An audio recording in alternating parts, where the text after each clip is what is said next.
Welcome to Exit the Matrix, Stories of Success with your host, Jane Slack-Smith, where we celebrate the incredible journeys of individuals who've transcended their limitations and achieved extraordinary success.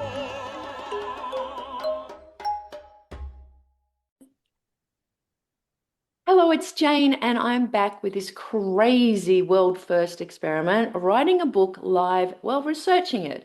And I've been gathering the thought leaders in this space of abundance, what holds people back, what's the messy middle that we get stuck into.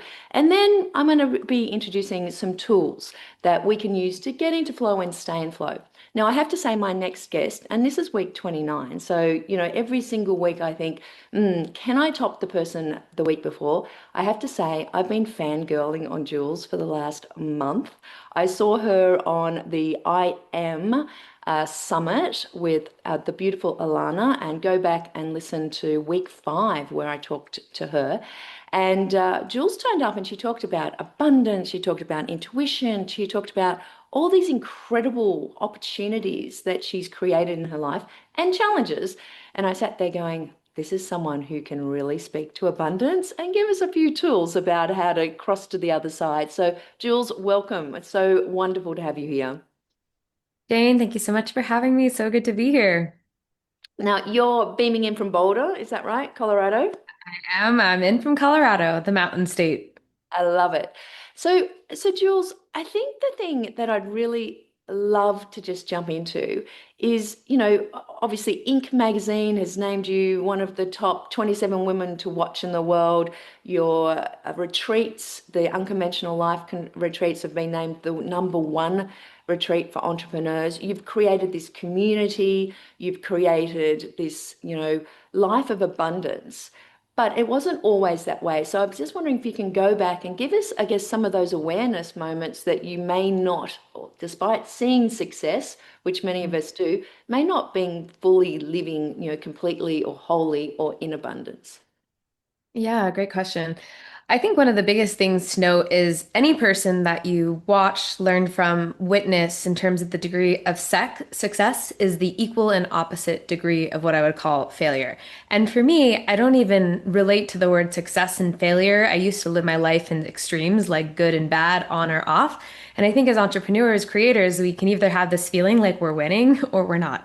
We're either like rolling in income or it's scarce. And it's these dualities. And when I started to kind of see everything in life more as a spectrum and a range, the game became how do I increase my range, my capacity in my life, both in terms of the experiences that I can have, would be my preferred experiences, and we'll call them not preferred experiences. And from that standpoint, how can I hold more? And on my podcast, Unconventional Life, it's been around for about 10 years, 400 people. One of the common themes that I've seen so many times in these interviews is people who learn to just hold more of themselves, their nervous system, their capacity when things didn't go the way that they wanted to. And that's what really led to, I'd say, their next level. And the same is very much true for my story. I grew up the oldest of five. My grandmother was from Puerto Rico. My dad was self-made. He used to have this phrase, there's no freedom without economic freedom. And, him and my mom would get in arguments if my mom didn't buy something that wasn't on sale. And we wouldn't even get home from the grocery store with like a car of screaming kids. And my dad's like, Lisa, did you buy this for $6.99? I'm like, how does he know so fast? But it was always this meticulousness of, survival and scarcity. And his mom cleaned houses. His dad passed when he was 18. And so he was really just born in that self-made, environment. And I inherited a lot of that. I got my first job at 15 bagging groceries. Then I was doing ice cream and, I had all these dreams and desires. And one of the biggest ones when I was 16 was I wanted to go into music. I actually auditioned for American Idol, got down to 200 people, then got kicked off the show because I was smoking cigarettes, which was not good for TV publicity at the age of 16. But I had quite a trajectory and clarity of what I wanted to do. Yet my dad, who had worked so hard, he always, said, are you sure you can do this? And I think that fear of the top 1% make it, follow something that's proven, follow something that is tested. I didn't have the confidence that I do now. And so I wanted something safe and I went into business. Can I just pull you back there because what you touch on is often what, when you unpack the layers of this messy middle of, why we stay in maybe lack and scarcity or comfort, even though we're successful on paper. Your father was always talking about the economic sides of things. He's always, looking at the last dollar. And then he's telling you your dreams are too big because there's only a small percentage. How much are the stories that we get that you've seen and you've worked with and coached many, many people in this? How much are those stories the absolute fundamental of how we orientate going forward? I believe, and I actually did my second TED Talk about quantum time, and I got into the neuroscience of how does these principles be used, manifestation, time, different components, how do they actually work? And in my own ability, I believe that it provides a mass majority of it because I have this formula, and I've called it my intention formula. I'm actually writing a book that will be coming out next year, and it's called the I Am. It's my intention plus my attention equals my manifestation. So that which I put my intention towards and keep my attention on will inevitably show up or manifest. And most of us, we get clear with intention to some degree. We have an idea of what we want. And some of you might be in a transition right now, and you might be like, well, what exactly do I want? But attention is actually where I think is our most precious commodity. And when I was doing a lot of my research, I found we have between 12,000 to 60,000 thoughts every single day. 95% of those thoughts are the same thoughts we think every day, and 80% of them are negative. Yeah. And it was like, so how does it not, right, influence if you're like, I'm going to try to change, I'm going to listen to the book, I'm going to listen to the podcast. If we don't create a pattern interrupt somewhere, even with our best intentions, our attention is going to keep repeating the same thing. What's interesting there is, we're talking about the mental models, like words have wings. We're talking to ourselves, and 80% are negative. But physically, if 35% of our habits are also, sorry, by the time you're 35, 90% of your habits are set. Like you get up, you go to the toilet, have a drink of water, brush your teeth, like then put the coffee on. Like we do the same things because our brain is that predictive tool, right? We're sitting there going, what's comfort? What do we know? What can we do on autopilot? And it seems to me a lot of people do live this life on autopilot. And some of these stories from our past, our parents that have been telling us this, it's just a default because we've heard them so long. We've actually created these neural networks. They're like, of course, if I have to make a decision about money, where do I get my story? Dad used to say this. Is that something that you find is that people are just working on autopilot? I would say without the right information to then create transformation, then yes, absolutely. And even if we look at, the reticular activating system, our RAS, which is the network of neural pathways in our brain, it's constantly looking for evidence to categorize things as impossible or possible. So Yeah. if our only model, which is why I started Unconventional Life, was I wanted more examples. I only saw 12 career paths, accountant, lawyer, doctor. It was like 2011. I'm like, there's got to be more, but I'm a singer and I'm this and I'm all these things. What's the form? And so I believe without seeing something new, our conscious mind often can't even imagine what we can't even imagine because we're at scope of what we've known and what we see in front of us. It's interesting. I was sitting on four pieces of information last week, and I decided that I'd try to link them all together. And Yeah. I'm going to throw you this premise or hypothesis, and I actually presented it to my coaching clients because I was like, I think there's something in this. And I was sitting with my coach, one of my coaches, and he essentially said, the thing that you fear in the future, you can't fear something that you don't have an awareness of. So I can't fear being ostracized or being threatened or have my safety, security, love, belonging taken from me unless I'm aware of it now. And asking the question in the now, is that a threat now? No, I hold the being safe, secure, loved, belonging now, but I can also hold this. So when you're talking about that duality, that black and white, when you try to hold the two of them together, it kind of collapses that fear in the future. And so I was sitting with that going, okay, this awareness is interesting. And then I was listening to Dr. Joe Dispenza was on the School of Greatness. I think he's been on like 10 times and, we all love Dr. Joe. And he was saying, the desire in the future that you have by putting the emotion on it in the now and bringing that to the now and being aware that you don't have it now, but that being okay, actually collapse that separation of time, like you're talking in the quantum, and that's okay. And I was sitting there going, okay, that's interesting. And then I was, looking at the Kabbalah and David Gingham, and he was talking about, Jacob and his brother, and one saying, I have everything, and the other's going, I have more. And more is always this construct of time, that there's a journey, you may never get there. And then just in the last week, the scientists have proven the double slit experiment, Yeah. new findings, which is we all thought, and I think there's a lot of self-development teachers, and including myself, are like intention makes it be the particle or the wave. And now what they've proven, and I still think it's intention behind this, that it's the choice of the measurement. So the intention of I'm going to measure a particle or I'm going to measure the wave, and setting up the measurement, the action in the now actually projects what happens. So we're bringing what we anticipate from the future to the now. And it seems to me that this concept of having this separation, and usually of time, and what you're saying is having this intention of what you want in the future, but bringing it to the now, of having the awareness of it now and putting attention on it, brings it. And that's the collapsing of time that you're kind of talking about, right? Yeah, absolutely. And, I think even said another way, in quantum time, and I remember doing the research with it, it was that, multiple possibilities can exist simultaneously. So if you've ever like had a moment in your life where you feel like you're living on multiple timelines, or if you've ever had someone you've been in a relationship with, you're like, I could see that future. I could see me as a potential career path. Like it's actually true, like scientifically, multiple possibilities can exist simultaneously. And it is our energy and our focus, intention and attention, or I like to say our order and our action, coming back to what you were saying, that dictates which one of those will become our present moment reality. And so when you really see it like that, and sometimes it's either easier said than done, but I get really curious of if I look at lifestyle, and I think we all want things, right? We have desires and dreams for our life, but how do we have these quantum leaps?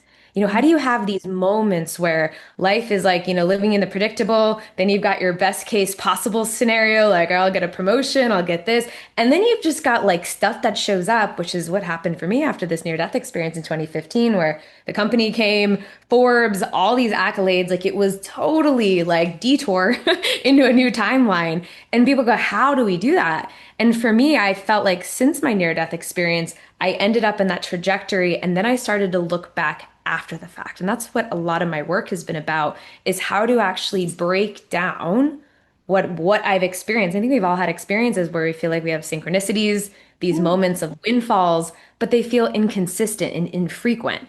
And my curiosity was, could we generate them consistently? And how could we be the source of them such that that was the context for how we lived our life rather than like this bonus, like Easter egg that we occasionally discovered?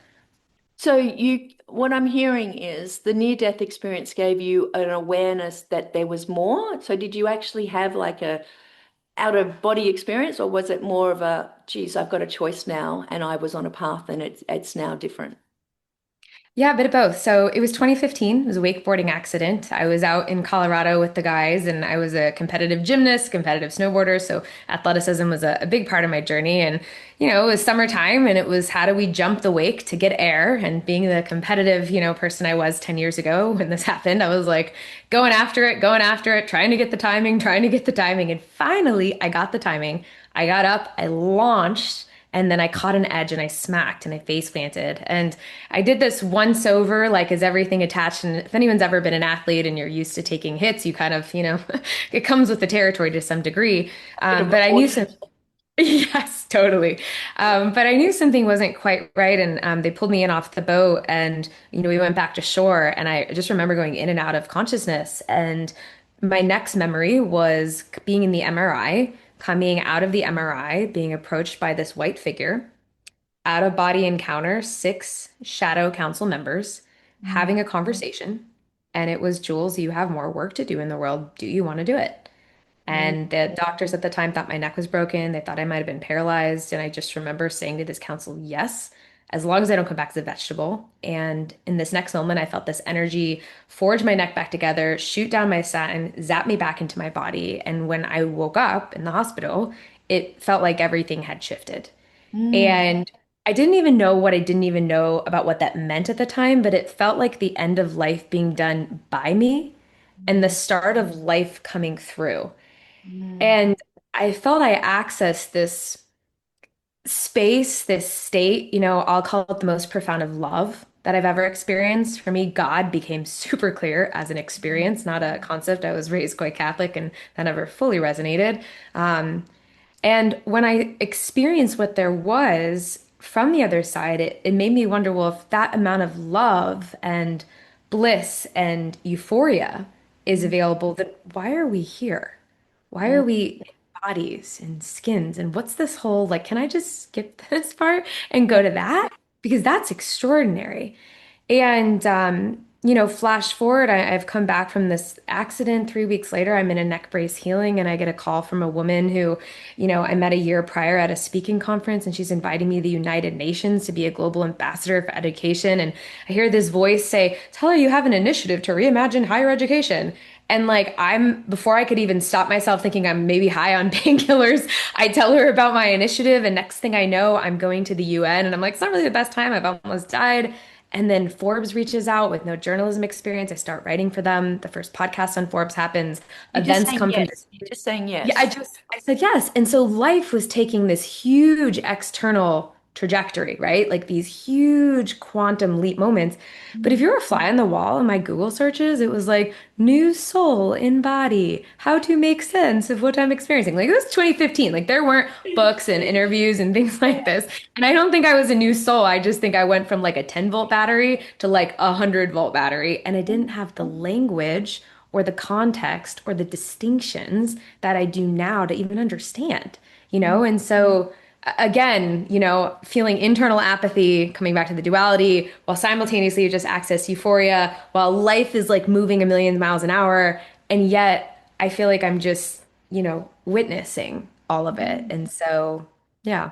It's interesting. I mean, in a part of my interviews, I spoke to Joe Payne, who studied thousands of near-death experiences, and I guess the search for what is on the other side for us and how can we bring that to where we are now.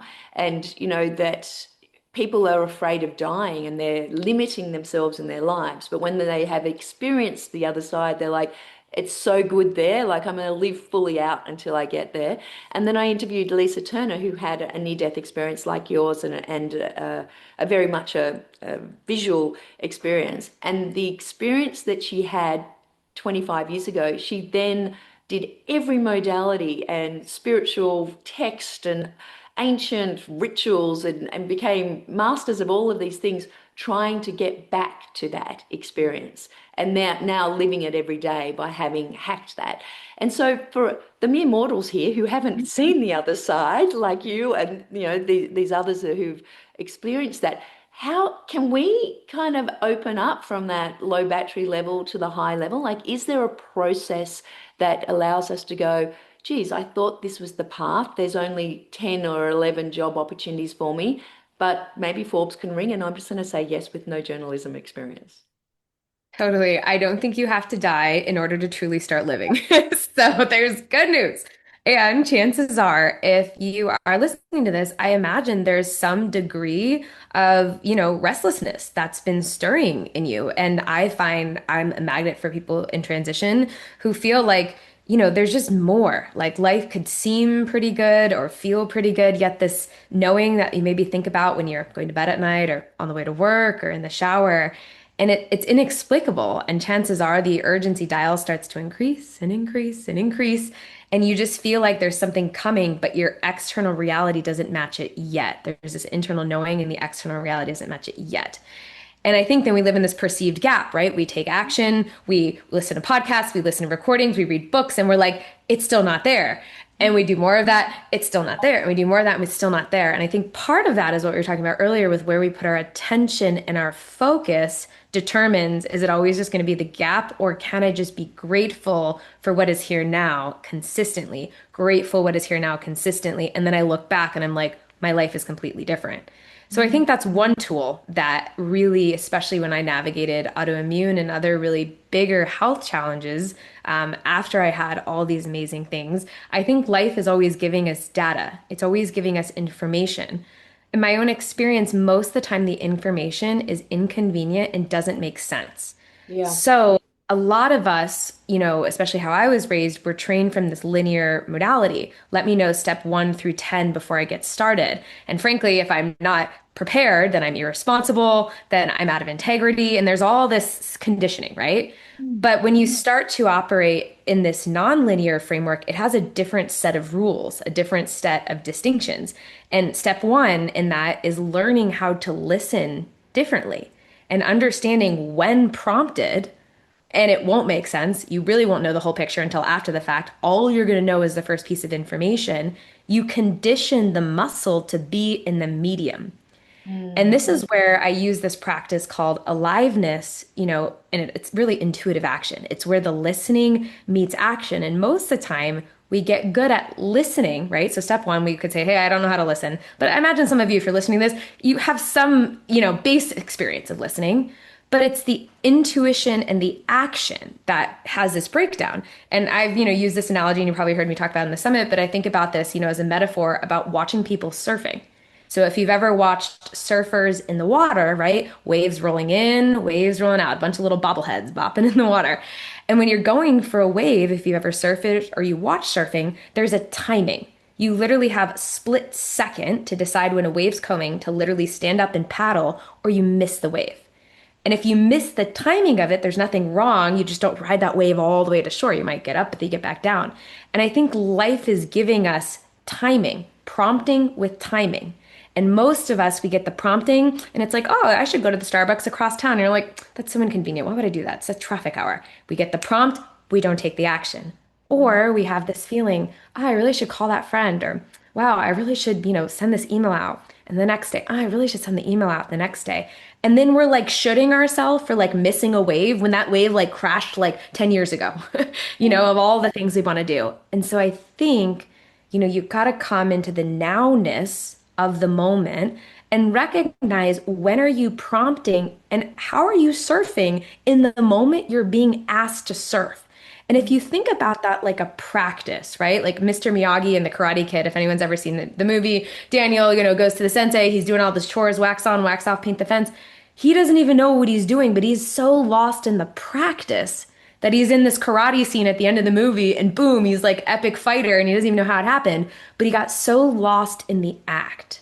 And that's where I think the conditioning of moving from say a linear framework to this nonlinear framework is, it requires getting so lost in the act, practicing the tools for the sake of practicing them. Because truly, you will only look back. I can only look back to now 10 years and say, hey, this is the business. This is the multiple seven figures that have been generated. This is my real estate portfolio. Like, this is all the crap that happened.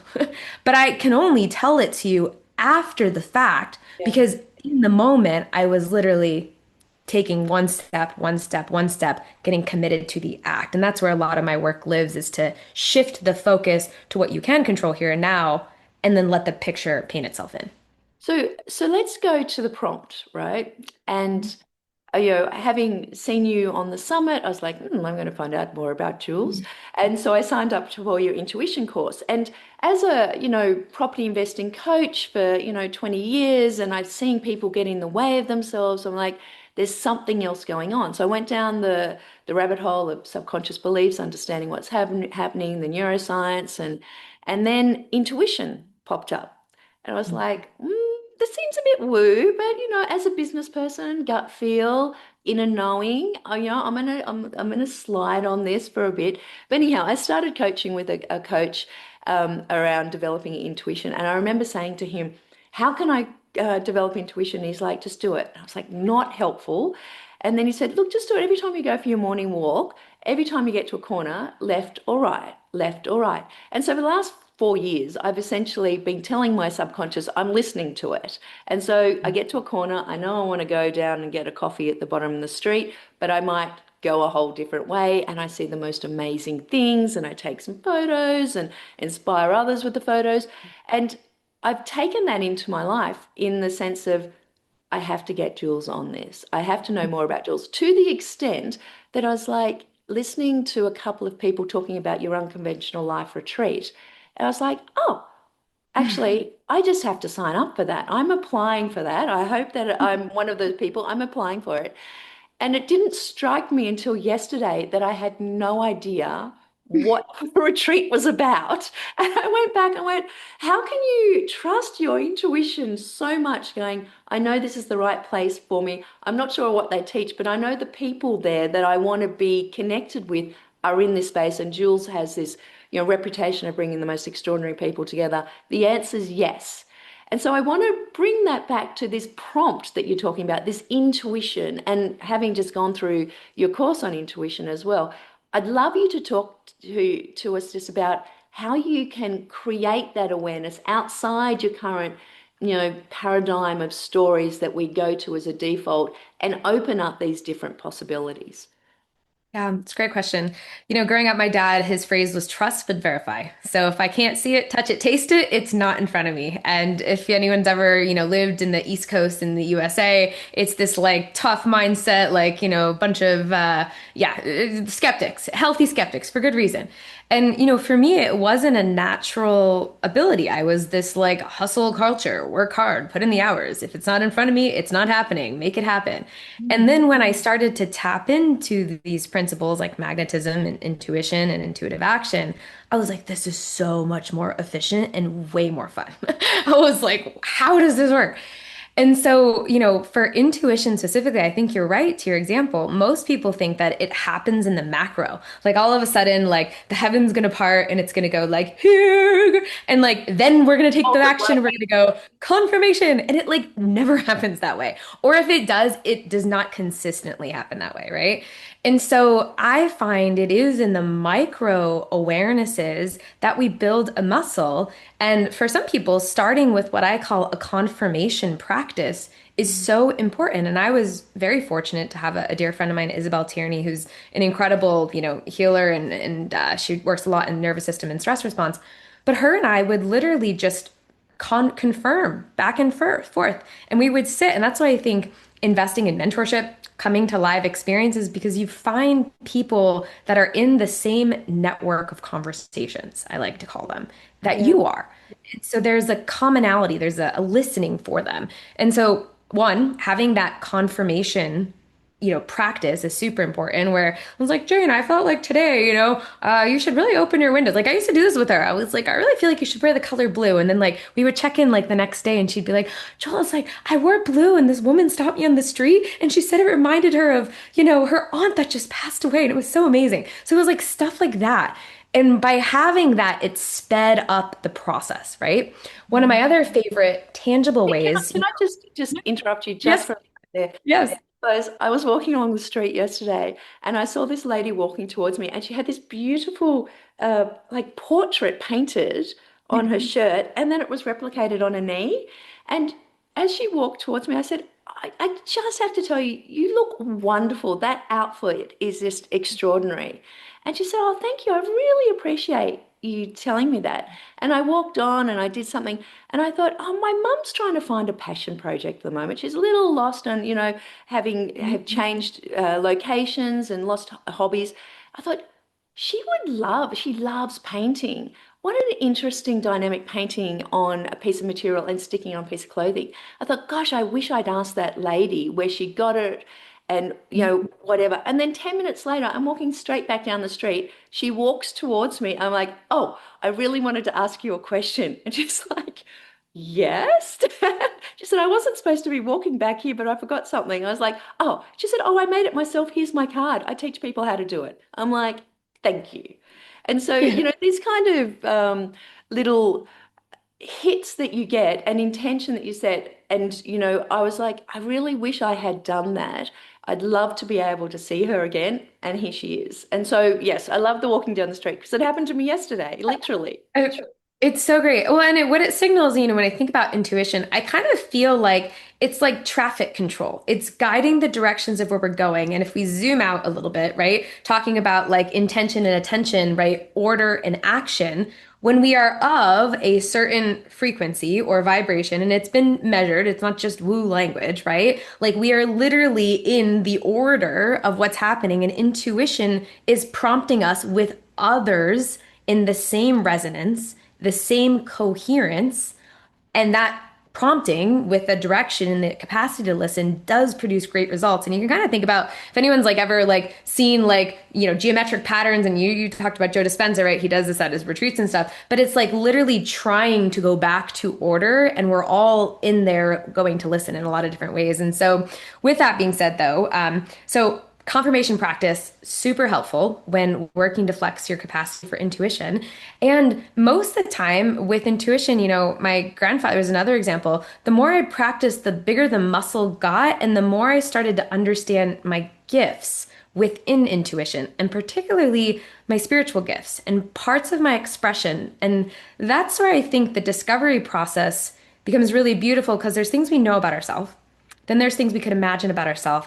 And then there's things that can only reveal themselves as we move other layers out of the way. And after my accident, for example, I really tuned into these spiritual gifts. And one of them, for better or worse, is when a soul is about to transition, I somehow end up first on the scene. Wow. And case in point, I was in, Nashville, Tennessee, and I get a call from my mom, and my grandfather happened to be in Kentucky 3 hours away, visiting at his lake house with my grandmother. He's just had a double heart attack. He's taking him through. He's not going to make it. My aunt's there. She's like bawling. I go, something prompts me. I get the cue. I'm in the middle of being deposed as a witness virtually for another case, like as a witness on a case that I'm on. And I'm literally like, I gotta go. I feel this prompting that's like, get in the car. I haven't like talked to my grandfather in probably like a year, which is not the best, but it was like, get in the car and drive. And Mm. I'm like, talk about inconvenient timing. Like, some might say, well, your grandfather is having a heart attack. You should do that. We didn't really have that relationship in that way, but it was like, get in the car. And then I got this image of these balloons, and I had to pull his balloon strings back down. It was like his soul was like flying away, and like pull the balloon strings back down. That's Wow. all I got. So talk about like inconvenient timing, crazy imagery that doesn't make sense. And it was 4 hours away at 6:30 p.m. at night, right? I'm exhausted. I've had a full work day. So I wrap it up. I get in the car. I grab my dog. I go there to the hospital. I get into the hospital. My aunt's there. She's like, they've just done the rites, the passing, the priest has come, the blessing. He's been incoherent all day. It's game over. I sit next to him. After 5 minutes, he like opens his eyes and he's like, have I died? Julia's here. And everyone in the room was like, what? Like, that was the first thing he said? And Wow. like, who knows how it works and all whatever. But I ended up seeing him for days after, and he was like, I really think whatever you did when you walked in, like my whole mom's side of the family was like, whatever she did when she walked in, like he was like, she brought me back. And again, right, I didn't ask for this gift. Who knows even how to quantify or talk about it? Some might hear it and go, oh, it's kind of wacky, right? But at the Yeah. same time, like there It was is a right. difference. And you just said yes. You heard, you got the nudge. Yeah. And so I think when people start getting the context that yes, intuition's like this fun game that we can use to create, and yes, create manifestations, but then how much more, again, getting lost in the act for the sake of the act can it actually unveil about gifts, purpose, and expression we don't know that we don't know. I call it this third domain of potentiality. How can that inform what our true version of our life is? How can that inform? Like, I would have never, right? Like it's not like I was like thinking about desiring this as a, something to put on my resume of offerings. But like this is like the sixth or seventh time. Like I've been at airports and someone goes down and I'm like no one around, and I've been like in Croatia on the street and someone goes down and no one's around. And so again, I think when you start to think about like where is the focus, if you're really committed to a path of excellence and discovery and transformation at scale, which is what I like to say, or you're just interested in knowing, well, what else or what if, Mm. like part of the gold, right, is what you don't even know that you don't even know about yourself and your purpose that unveils. So, anyways, a little anecdote in the midst of I the love midst that. of this whole theme. So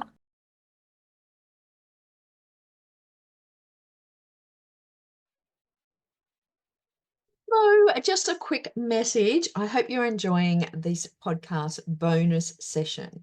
Now, if you have heard this interview, then you're probably sitting there going, what is this all about? Well, this is all about my Exit the Matrix experiment.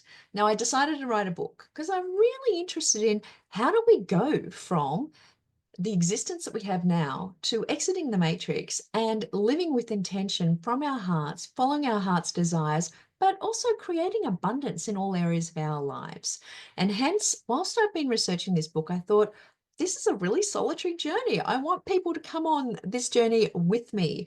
And hence, I've got this very special group. Now, come and join me. The first month for founders is free. And if you decide to stay, fantastic.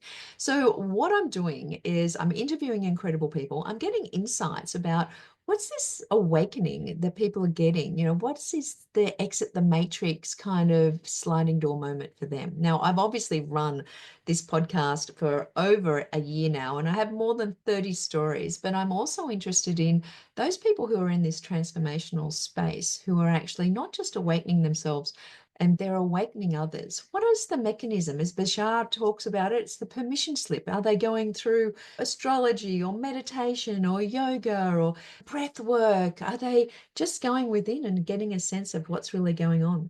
So that's what all the Exit the Matrix experience is about. I'm going to let you get back to the interview, but if you want to join me, go to exitthematrix.today/ETM with me, which stands for Exit the Matrix with me. So that's exitthematrix.today/ETM with me. Sign up. I'd love for you to come along. I'm creating courses. There's currently courses in there around 4D gratitude.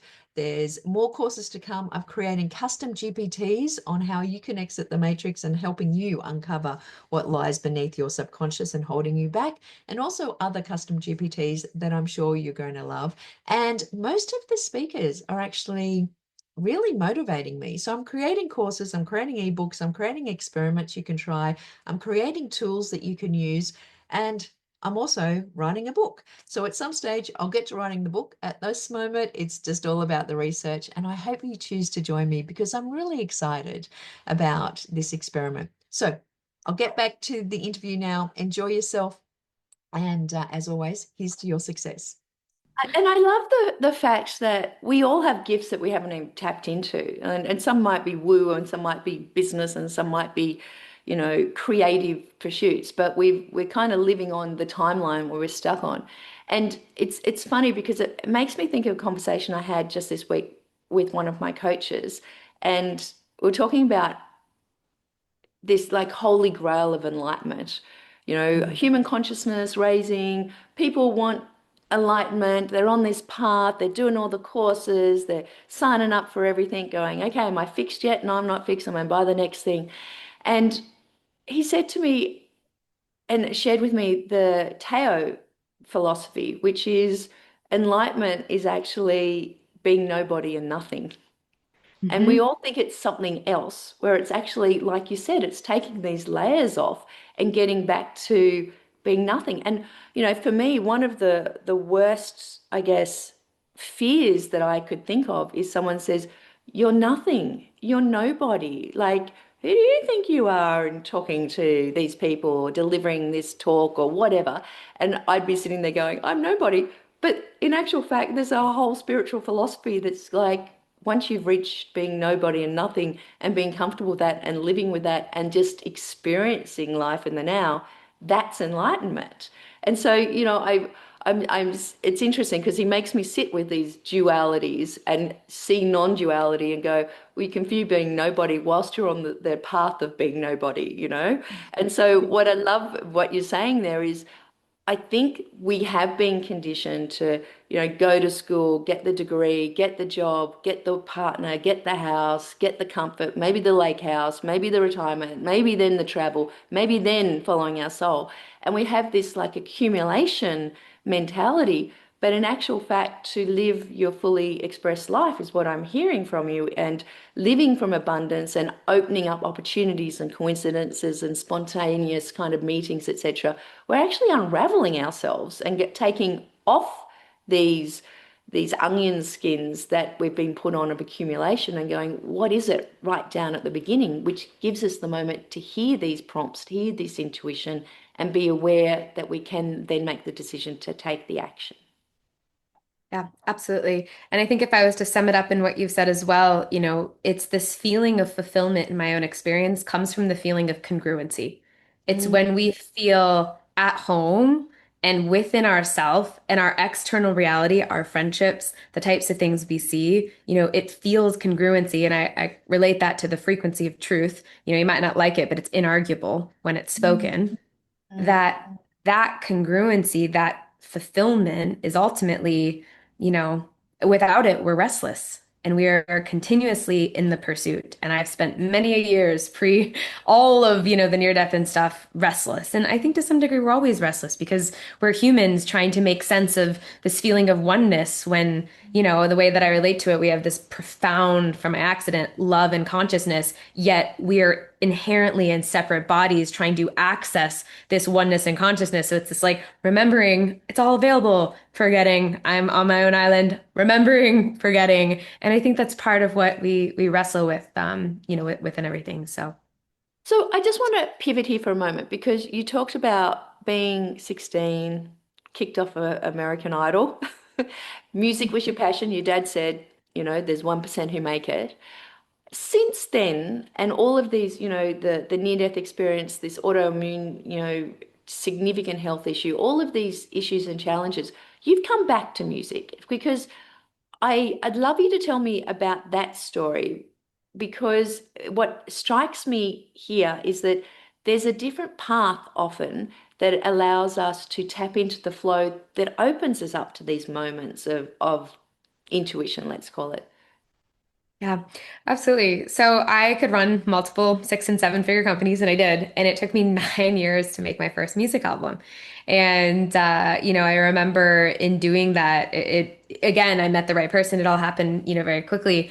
And from there, I actually just am about to put out my fourth project where I got guided to Nashville, Tennessee, working with some Grammy award-winning songwriters, a label out here. And, I've got a bunch of releases. I actually took my mom's maiden name, King. So Jules King is where all the music stuff is coming out. And I wanted her to have her own archetype moment. I was actually Yeah. talking to our videographer last week, filming a business course. And he was like, yeah, the way you switch, and like from music into business. And that's how it actually used to occur to me for so long. I was these compartmentalized pieces. And I think some of you might be able to relate to this, but we compartmentalize ourselves. I'm a musician here. I'm a Mm. business owner here. I'm a real estate investor. I'm a mother. I'm a friend, whatever, right? The buckets are. And when I started to recognize that they weren't splits or switches, they were inclusions. And the Mm. more parts of myself I included, the more potent all parts of the whole got. The more expression, the more vibrancy, the more talk about how do you go from 10 frequency to 100, the more 100, right? Because I was alive. All parts of me, incomplete, were great or nice, but there was an X factor that happened when they were all online. And it took a long time for me to really be able to wrestle with that. And then the irony was I went and built these businesses, started Unconventional Life, doing retreats all over the world, building an incredible community. And then I started slowly bringing my music back. I would do a song, I would do a meditation, I would, do a performance.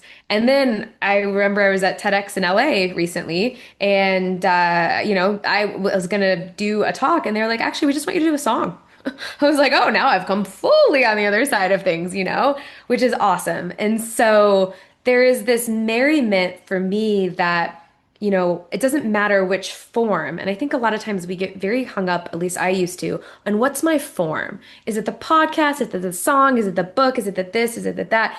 And yes, it matters, but only to the extent that it expands you rather than limits you. Because I think if you're in the business of like transformation and growth over the course of a lifetime, the form will always evolve. And so the more I've stepped into, just the inclusion of music, the more life has altered the avenue for forms. And now going, to Bali with Alona, you mentioned earlier. And I told her, I was like, and I do this with many of my speaking engagements now. I'm like, I'm not speaking unless I'm including other parts of my form. And even today, for example, we're going to do a meditation activation, which will be amazing for everyone. But it allows me to access, and I feel like, and especially maybe for those of you that watch the bonus of it, receive more of my essence. And I think there's only so much we can communicate with our words, and so much that music, right? It's like the shortcut to the soul, communicates with feeling, with experience. And most of the time, we don't always remember what somebody said. Maybe it's just one or two little nuggets, but we remember how we felt in their Yeah. process. Yeah. And that is really what I chase. And that's also why I've loved music. And it's a super exciting time because all of this now commercial pop music that I'm writing is about to come out under Jules King, which is great. But it's taken my own journey of self and integration of my parts for my external to mirror that integration on the other side. And one of the things, I mean, I really relate to that, because one of the things that I found exhausting as being a property expert, investing expert, and then being someone who's experiencing how to help people, overcome subconscious beliefs or limitations, and being a business coach. And there was three entities that were my, jobs, but I kept them all very separate. And so it's exhausting and jumping between them. And then when I just went, you know what, I'm just going to pull, and my love of AI and bringing new tech in, etc. It was just like everything's in a different bundle. And people kept saying to me, I don't know who you are because I just saw you over here and you were doing something else. And when I just went, it's all too hard, I'm just pulling it all together. And I have a formula too, which is A squared I squared, which is AI plus alignment plus intuition actually accelerates your wealth creation and collapses time. And for me, it then became this relief. It was like every cell in my DNA was like, this is what you do, and then you're not trying to orchestrate who am I in this instance. Because I think a lot of the times we do have these shields up of how do I turn up here? And it's vulnerable and it's hard. And yes, you might get people unsubscribe or friends who go, I'm just, not going to talk to you for a while or whatever. But it is hard when you do claim yourself. There is this tension to accept it, but then stay on it.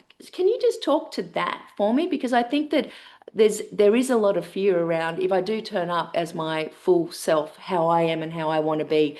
I'm an artist, I'm a musician, and I'm a business person, and I'm an event coordinator, and I'm a TEDx talk speaker. All of these things. Like, what would be your tips for people who are like, I don't know if I can turn up fully as myself? Yeah, it's a great question. This is actually the course I just filmed this last week with my two sisters that flew into town, called The Business of Being You. And it's what happens at the intersection of identity and income.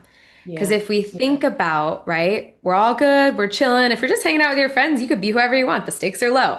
If you're making money in a traditional job, it doesn't require your self-expression, your business as usual, like low stakes. The moment we put the two together, there's something that the wires collapse, right? Where, as to your saying, there's this like, well, like, are they going to judge me? Is it enough? Like, I remember I could walk the stages of these huge business events, speak in front of thousands of people, and to sing in front of five people, I was like, like, it was this like, holy shy, vulnerable. And I think that for anybody, like, the greatest vulnerability is holding passion in your heart and revealing it, because for some people, it's easy to give up, say you're too old, too late, too resentful, this has happened, you've missed the boat. But to commit and allow yourself to receive desire, your own vulnerability. I really believe God does not put dreams and desires on our heart unless they are meant for us to actualize.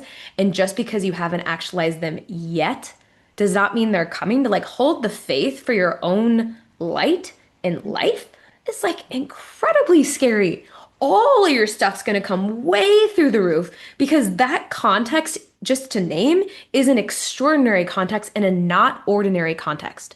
Mm. Most people are not living, that is not an ordinary context to vulnerably commit and hold faith for your dreams and desires when they haven't arrived yet, and to trust and know that if they're on your heart, they are absolutely coming.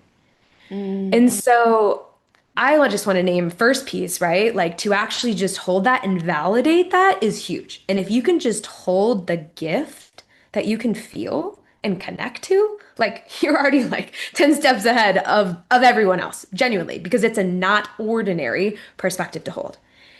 And from that place, that not ordinariness, then it comes down to how do I create, I call it the structures for fulfillment, right? How do I create the structures for my life to nurture, to allow, put myself in the room, book a trip to Unconventional Life New Zealand in January, knowing nobody because the feeling I want to be in this room, that's a structure that's going to get me there. One of, I'm sure, many structures you have in your life. And that's where I think this intuitive action, the prompting meets action, right? Wow, I'm not ordinary if I'm holding desire.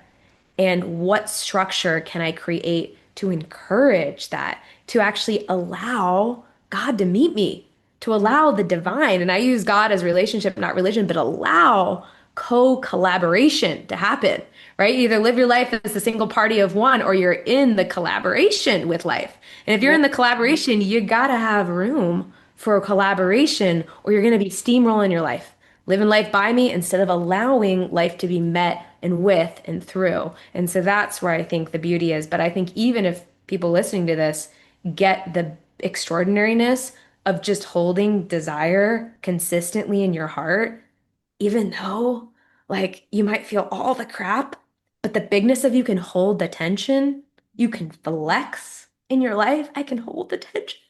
Yeah, Like yeah. that's it. So Tension's the gift, right? It just shows us that there's a transformation happening.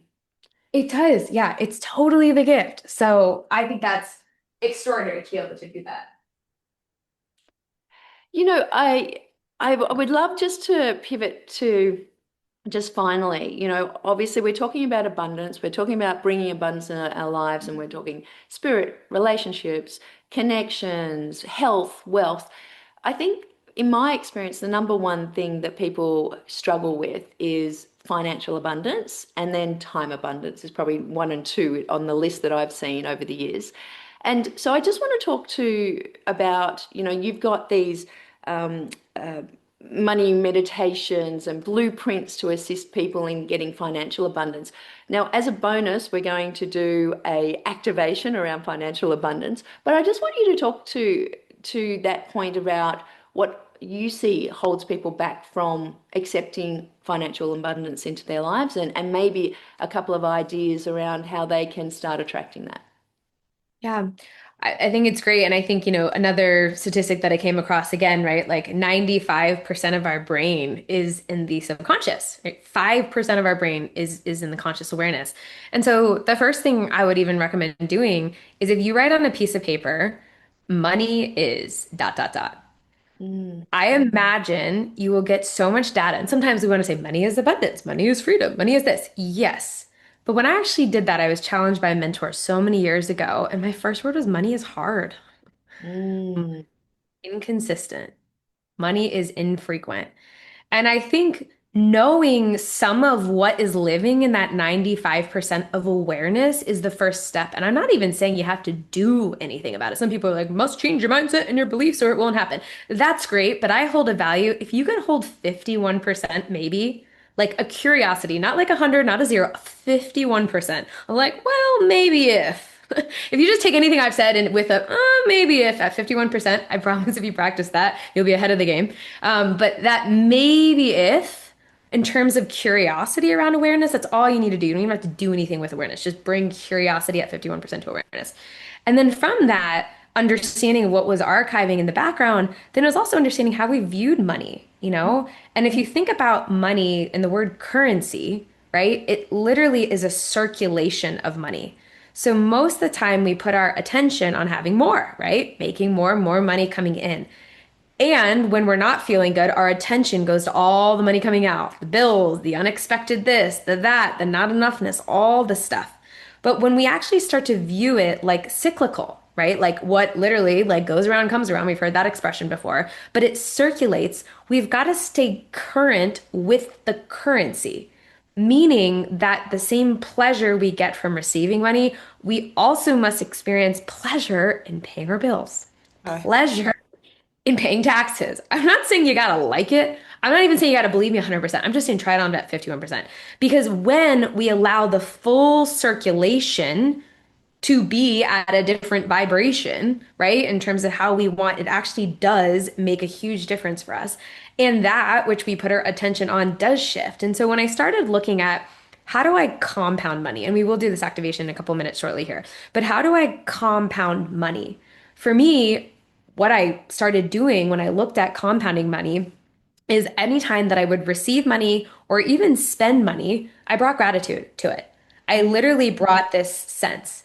And I would then put targets. Like I'm still my dad's dad. My dad was a big head of Wall Street. He worked his way all the way up there. Trust but verify. There's no freedom without economic freedom. It's not like I could throw all the baby out with the bathwater. Like it does live in me, right? Has I to just do, right?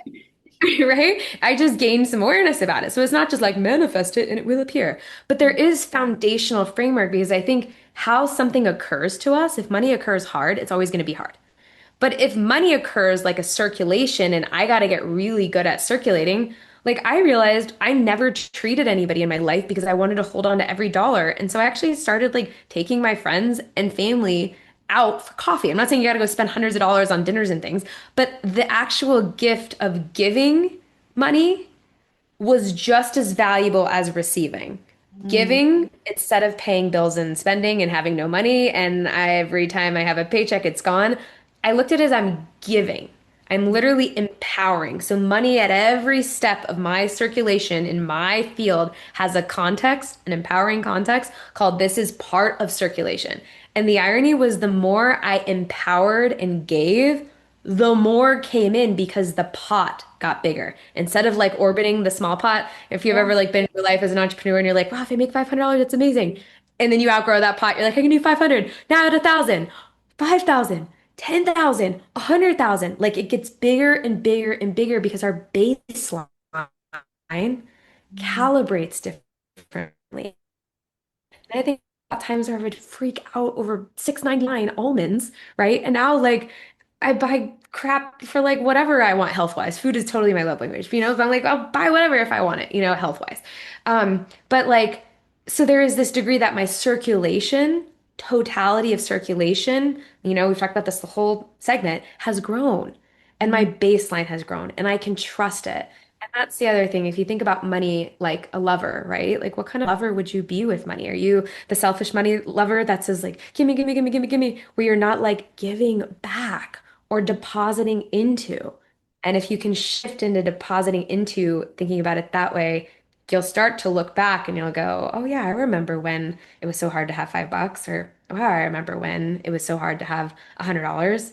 And I also think when you anchor these new baselines, they're with you forever. Even Yeah. if you are in a season where you feel like you don't have money, but you know yourself as somebody who's always taken care of. And that's the last piece where I think for some reason with money, or some for us, it shows up with love. Like I don't really get that as much with money, but sometimes I get it with love, where for some reason we forget, like, I'm just not gonna like, why would I stop being taken care of? If I've always down to the nth wire and the last minute, something has always come through. Someone's always had my back. Why would it stop now?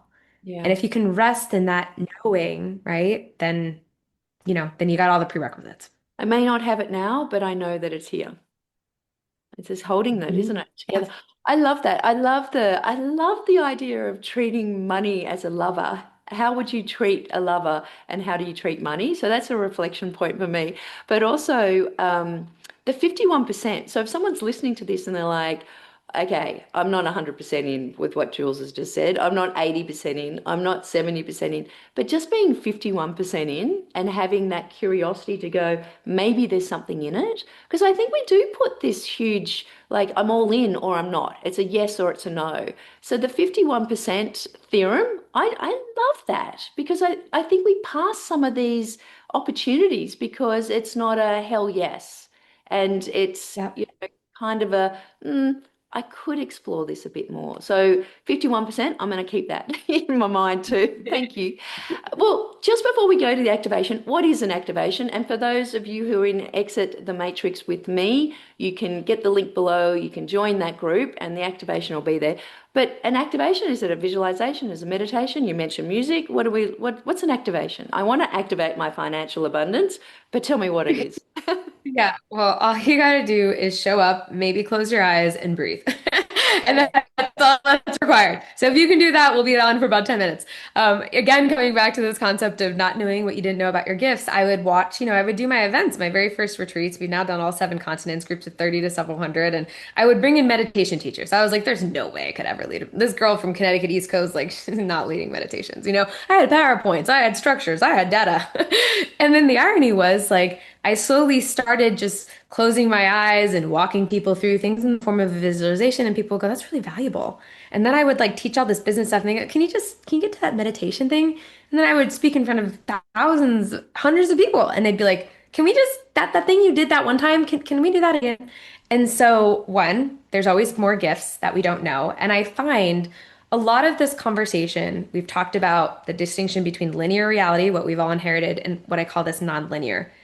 I either say we create from matter, from the field, or we create from form in front of us into being, or we create from the field, this nonlinear, into form. In case you don't know what I'm saying, all I'm saying is that you're either creating from energy and you're bringing it into your life, or you're trying to take what's already in your life and make more of it. In my opinion, creating from energy and bringing it into your life, it's way more efficient, and there's a lot of neuroscience that could back that up. come read the book or talk to me, or even, Jane, I know you got it with them, So Absolutely. what we're going to do is we're going to have a little... Well, we're definitely going to drop links below, but because I think that come on the retreats, join some of the programs, buy the books, buy the music. But Jules, I just love everything you've brought to this conversation, because I think there's also a lot of fear around abundance and creating, and you've really demystified it in a way that makes it simple. Like, it is a choice, there's a baseline, and you can hold these, two dualities and have non-duality and acceptance, even though you may not have something, but with attention and awareness and intention, you can manifest things. And I think there's a simplicity to the structure. There's work to be done and action to be done, but it kind of demystifies everything. So I really appreciate exactly what you've shared today. I knew I had to keep chasing you to bring you into my world, because you're an absolute joy and a gift, and the way that you simplify things have made things absolutely resonant with me. So thank you. Thank you so much, Jane, and so good to be here with all of you. Okay, well, for those of you in Exit the Matrix group gift, we're going to be jumping on and doing this financial abundance activation. Can't wait to do that with you. And if you're not, why not? Come and join the group. So as always, here's to your success. I can't wait to hear about how you are creating abundance in your life. Bye for now.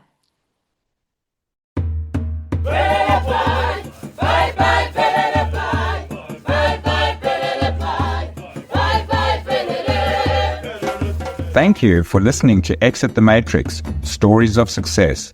Make sure you subscribe to future episodes at www.exitthematrix.io. Until next time, here's to your success.